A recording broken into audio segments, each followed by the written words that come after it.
આપણે ઉઠીને અનેક ક્રિયાઓ કરતા હોઈએ છીએ, પરંતુ આપણે એક ક્રિયાઓ સ્નાન કરવાની પણ કરતા હોઈએ છીએ. આપણે ફ્રેશ થવું હોય તો સ્નાન કરવું જરૂરી છે અને દિવસમાં એક વખત સ્નાન કરવું જ જોઈએ. એનાથી આપણા શરીરની સાફ સફાઈ થઈ જાય અને એનાથી આપણને ચામડીના રોગો થવાની શક્યતાઓ નહિવત થઈ જાય. પરંતુ તમે કયા સાબુ વાપરો છો એની ઉપર ખાસ ધ્યાન રાખવાનું છે અને કયા અંગો ઉપર સાબુનો પ્રયોગ નથી કરવાનો એ વસ્તુનો તમને ખાસ જ્ઞાન હોવું જોઈએ. જો અમુક પરિસ્થિતિમાં તમે સાબુનો પ્રયોગ કરશો તો અમુક રોગો મટવાને બદલે વધતા જાય છે. એના વિશે આજે સરસ મજાની વાત કરવી છે. હું વૈદક વિદ્યા ચેનલમાં આપ સૌનું હાર્દિક સ્વાગત કરું છું. આપ સૌને મારા પ્રણામ. જય ધન્વંતરી. આપણા દરેકના મનમાં એક મેન્ટાલિટી છે કે જેટલા વધારે ફીણ વળે એટલી જ આપણને લોકોને ભીતરથી બહુ મજા આવે કે આપણે સરસ મજાની સાફ સફાઈ થઈ ગઈ, આપણે ફ્રેશ થઈ ગયા, એવી તમને લોકોને મજા આવે. પરંતુ જેટલા ફીણ વળે છે એટલું જ તમે સમજો કે એમાં SLS નામનું કેમિકલ છે, જેનું ફૂલ ફોર્મ છે સોડિયમ લોરલ સલ્ફેટ. આ એનું ફૂલ ફોર્મ છે, જેની સાઈડ ઇફેક્ટ ક્યાંક ને ક્યાંક આપણને ગિફ્ટ સ્વરૂપે મળતી રહે છે. તો કયા કયા ભાગોમાં આ પ્રકારના સાબુઓ ન વાપરવા જોઈએ કે જેમાં સોડિયમ લોરલ સલ્ફેટ વપરાયું છે, એ પ્રકારના સાબુ અમુક અંગો ઉપરનો પ્રયોગ નથી કરવાનો.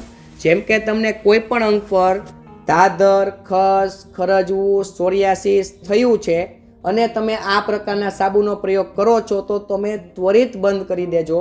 કારણ કે તમારે દાદર, ખસ, ખરજવું કે સોરિયાસિસ એને મટાડવું હોય તો તમારે SLS વાળા સાબુ વાપરવાના નથી. જો આ પ્રકારે તમે ભૂલ કરશો તો આ પ્રકારના રોગો મટવાને બદલે તે વધતા જાય છે.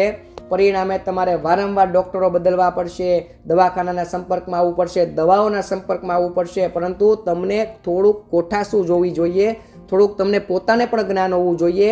એટલે આ પ્રકારના સાબુઓ તમારે આ પ્રકારના અંગો પર તમને આ રોગો થયા હોય તો તમારે ત્યાં લગાડવાના નથી કે એનાથી સ્નાન કરવાનું નથી.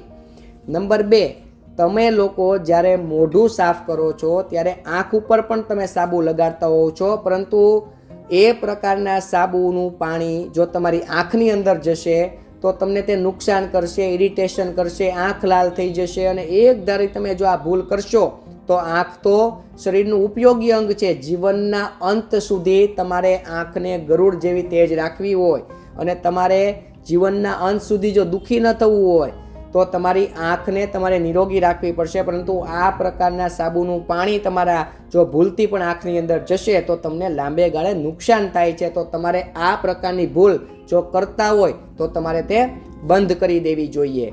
નંબર 3, કે તમે તમારા કાનને સાફ કરો છો અને કાનની બહાર તમે સાબુ લગાડો છો, પછી તમે તેને પાણી વડે છંટકાવ કરો છો તો ક્યારેક પાણી અંદર જતું રહે છે. એ સાબુના ફીણવાળું પાણી અંદર જાય અને જો મેલ અને સાબુનું પાણી બંને ભેગા થાય અને જો એ પાણી બહાર ન કાઢી શકો, કાનની બહાર ભૂલથી અંદર જતું રહ્યું હોય, એને તમે બહાર ન કાઢી શકો તો એમાંથી ઇન્ફેક્શન થવાની શરૂઆત થાય, એમાં કર્ણરોગ થવાની શરૂઆત થાય, એટલે કાનના રોગ થવાની શરૂઆત થાય છે. તો આપણે કાનના રોગો ન થવા દેવા હોય તો તમારે આ પ્રકારની ભૂલ જો કરતા હોય તો તમે બંધ કરી દેજો. કારણ કે કાન પણ આપણા શરીરનું એક ઉપયોગી અવયવ છે, જેને આપણે જીવનના અંત સુધી સાચવવાનું છે. નંબર 4, સ્ત્રી પુરુષોને ક્યાંય પ્રાઇવેટ પાર્ટ ઉપર મીઠી ખંજવાળ આવતી હોય એટલે તમે એવું ગણો છો કે આ ખંજવાળને મટાડવા માટે ત્યાં સાફ સફાઈ કરીએ, પરંતુ આ પ્રકારના કેમિકલવાળા સાબુ જો તમે મીઠી ખંજવાળ આવતી હશે ત્યાં એનાથી તમે જો સાફ કરશો તો તમને મીઠી ખંજવાળમાં ઇરિટેશન ઘટવાને બદલે વધતું જોવા મળશે. એટલે તમે જ્યાં સુધી ખંજવાળ આવે છે એટલા સમય પૂરતું તમે આ પ્રકારના સાબુનો પ્રયોગ ન કરો. સાબુ લેવા જોઈએ તો હેન્ડમેડ સાબુ વાપરવા જોઈએ, નેચરલ સાબુ વાપરવા જોઈએ, હર્બલ સાબુ વાપરવા જોઈએ કે જેમાં અરીઠાનું પાણી વપરાયું હોય ને નેચરલ ફીણ થતા હોય. આર્ટિફિશિયલ ફીણ, આર્ટિફિશિયલ વસ્તુ કે આર્ટિફિશિયલ સુગંધિત કેમિકલવાળા સાબુ વાપરવાથી આપણા શરીર તો સાફ થઈ જશે, આપણા બાથરૂમમાં તો સુગંધ આવશે, પરંતુ તમારા શરીરને પણ તે નુકસાન સાબિત થશે. ગુલાબ પણ નેચરલ છે, પરંતુ હર્બલ વસ્તુમાંથી બનેલા સાબુ વાપરશો એ પણ સુગંધિત હોય છે, પરંતુ નેચરલ વસ્તુ વાપરવાનો પ્રયત્ન કરો.